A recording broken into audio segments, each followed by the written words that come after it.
Law of one chapter 7 प्रश्न 7.2। Don कहता है, इसमें मैं ये मान रहा हूं कि आपको जो कठिनाई है इस समय इस ग्रह से संपर्क करना यहाँ के लोगों का मिश्रण है। कुछ को एकता के बारे में पता है, कुछ को नहीं, और इस कारण से आप खुलकर नहीं आ सकते हैं या अपने संपर्क का कोई सबूत नहीं दे सकते हैं। क्या ये सही है? तो रा कहता है, जैसा कि हमने अभी इस उपकरण के माध्यम से दोहराया है, हमें आपके सामाजिक स्मृति स्मृति परिसर के सभी हिस्सों को उसके भ्रामक विघटनकारी रूप में एकीकृत करना होगा। मतलब कि सब भ्रम में जी रहे हैं, उन सबको जागृत करना होगा, इकट्ठा करना होगा। फिर इसके उत्पाद को हमारी सेवा करने की क्षमता की सीमा के रूप में देखा जा सकता है। हम भाग्यशाली हैं कि सेवा का कानून कॉल करने वालों की इच्छाओं को पूरा करता है।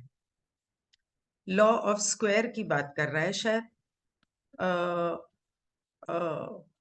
Law of law of service law of service.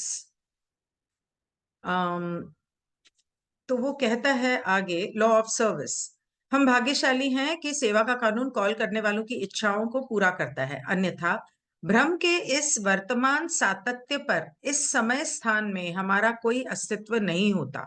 संक्षेप में, आप मूलतः सही हैं।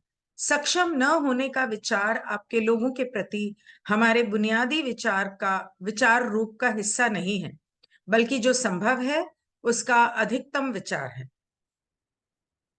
मतलब कि अगर ये लॉ ऑफ सर्विस स्क्वायर, वो कहता है कि ये जो लॉ ऑफ सर्विस है ये स्क्वायर हो जाता है उन लोगों का जो हमें बुलाते हैं। लॉ ऑफ सर्विस स्क्वायर, तो जो हमें पुकारते हैं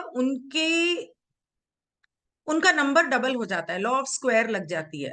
नहीं तो हमारे इस समय और इस स्थान और इस जगह पर हम कोई इस तुम्हारे इस माया जाल में हमारा कोई अस्तित्व नहीं होता। और तुम सही कह रहे हो कि यहाँ पर thought of not being able is not a part of a basic thought form complex towards your people, but rather is a maximal consideration of what is possible. तो हम ये नहीं सोचते कि क्या मुमकिन नहीं है, हम ये सोचते हैं कि क्या मुमकिन है और उसके हिसाब से काम करते हैं।